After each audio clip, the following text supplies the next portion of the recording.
Most of us know how serious concussion can be, or at least have heard about it in a movie or a sporting event. The technical term is mild traumatic brain injury, and the only reason it's called mild is because it doesn't kill you or put you in a coma. Otherwise, most people, including doctors, dismiss the long-term effects of even the mildest concussions.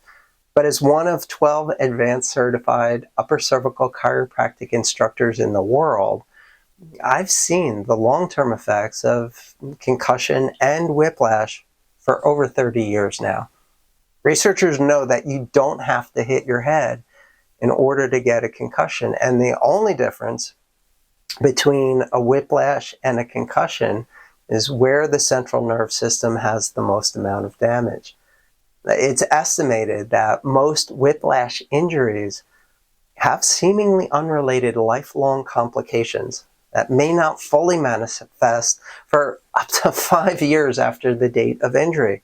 But because there's not an immediate life-threatening brain bleed, emergency room doctors ignore anything less. And general practitioners and primary physicians have little, if any, training on post-concussion syndrome. And the insurance companies, well, they just want everybody to believe that it just doesn't exist at all.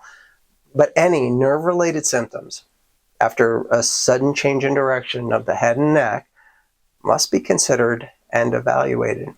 Well, of course, you can go to the ER, have your primary physician rule out immediate life-threatening emergencies, but just because they dismiss your trauma as a soft tissue injury doesn't mean that everything's okay. Any otherwise unexplained sudden onset of brain fog, confusion, mood change, vertigo, migraine, insomnia, shoulder pain, radiating pain, or numbness and tingling in the hands, they all must be evaluated for post-concussion late effects of whiplash injury. And nearly endless list of varied symptoms can generate lifelong profit streams for several different drug companies. And don't get me wrong, and even temporary relief is a blessing, but every drug has side effects, and no drug ever addresses what's causing the problem.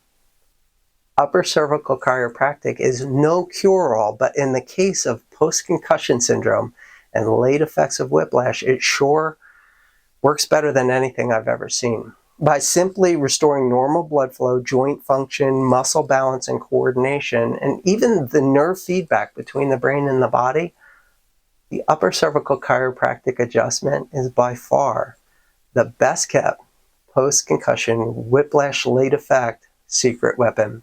So the moral of the story is any suspected whiplash, whether it's in a greater than 10-mile-an-hour collision, which can happen at any sporting event, or most crumpled metal car accidents, should be evaluated by a certified upper cervical chiropractor. By the way, upper cervical chiropractic is no weekend seminar. My postgraduate certification in upper cervical chiropractic took me 8 years.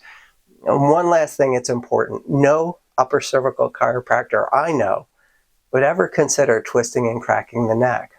Regardless of what other areas of the bodies or types of therapies they may use to help their patients get better, it's something to think about when you're looking for the best treatment options for post-concussion syndrome or any of the late effects of whiplash injury. I hope that helps.